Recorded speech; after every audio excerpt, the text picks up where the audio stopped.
Hello class, today's video is on section 7.4, the tangent function. As you're watching the video, please remember to take down notes, recording important information, statements, equations, or formulas. Feel free to pause, replay, or even rewind the video as often as you need so that you can get a clearer understanding. And at the end of watching the video, write down a summary about what happened in the video, and then submit that summary as well as a top question via the online whisk form. All right, let's begin. We have been working with sine and cosine, but there's another trigonometric ratio and therefore function that we need to look at, which is the tangent function. And FYI, in total there are 6 trigonometric ratios, so therefore there are 6 trigonometric functions that are out there. But we're only going to look today at the tangent function. So let's begin. The tangent ratio, if you remember from middle school, is the quotient of the sine and cosine ratio. So in actuality, I can determine the tangent of an angle by dividing the sine of the angle by the cosine of the angle. On the unit circle, that means dividing y by x. Since if you remember, a point on the unit circle, xy, can be represented by cosine theta, comma sine theta. But this only occurs for values for which the cosine of theta is not 0. In other words, where x is not 0.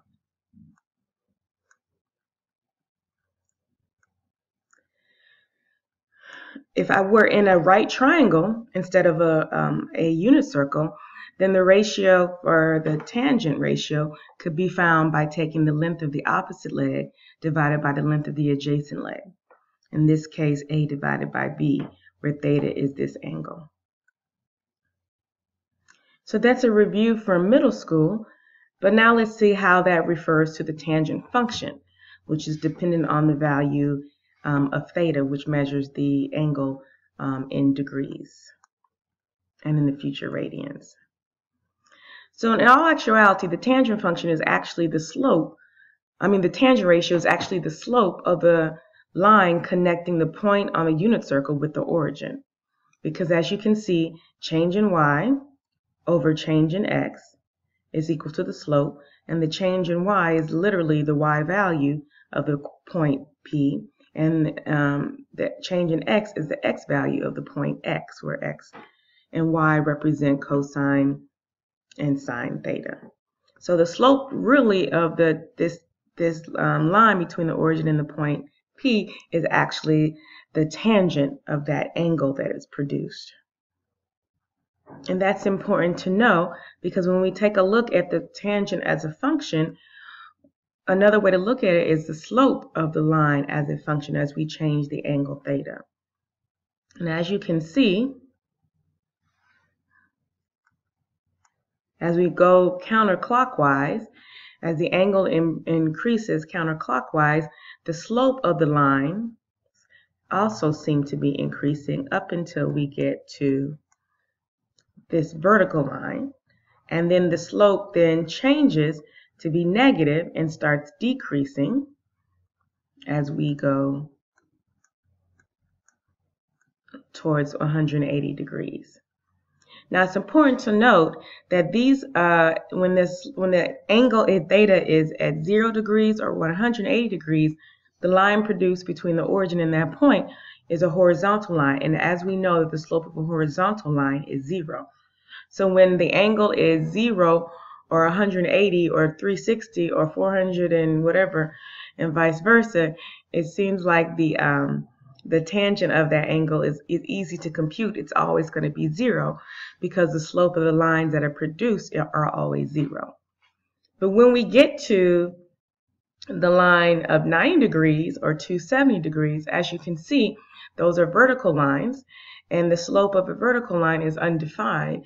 So really, tangent is undefined when we're at 90 degrees or 270 degrees or any multiple of, well, not any multiple of that, but any angle that ends up with that. And you can see that when we draw just the values of tangent on the interval from 0 to 180. As you can see, when angle is 0, the tangent is 0.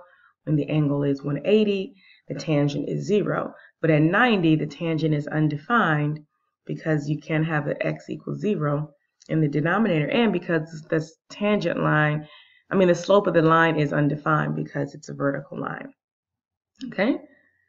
So what happens after 180 degrees if you're not a multiple of 180 or 0? Well, that's 0. So if you recall, and this is a good thing to note, that since in the first quadrant, sine and cosine are both going to be positive, which makes sense because x and y values are positive. But in the second quadrant, we have that only sine is positive because only the y value is positive here in the second quadrant where the x value is negative. In the third quadrant, both the x and the y values are negative, so that means that the only ratio that we know of that's going to be positive is going to be tangent, because it's cosine, sine divided by cosine, and both sine and cosine are negative.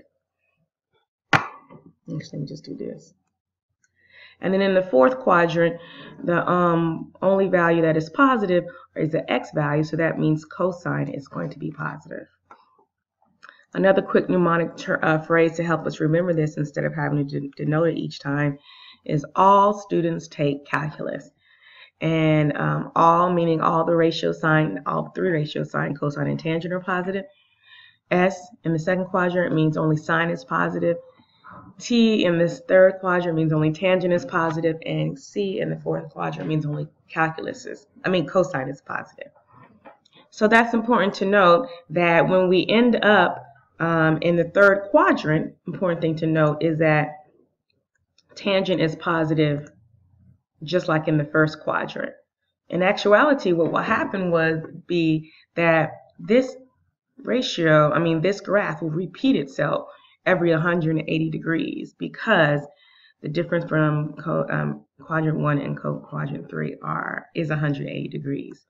So that lets us know that for values of theta, and this is kind of confusing, but basically that the tangent values will repeat itself every 180 degrees. So in other words, the period of tangent is 180. That's the period, 180 degrees, that's the period of tangent since it will repeat itself. So if I were to take this function right here and repeat itself 180 degrees, then it's going to have one asymptote every 180 degrees, and it's going to have values at 0 at the beginning and at the end. And so that looks something like this function right here. Okay, as you can see, this is what we looked at before. And then we just repeat the same thing over and over and over again. This and this repeats itself so that we end up with this and this and this.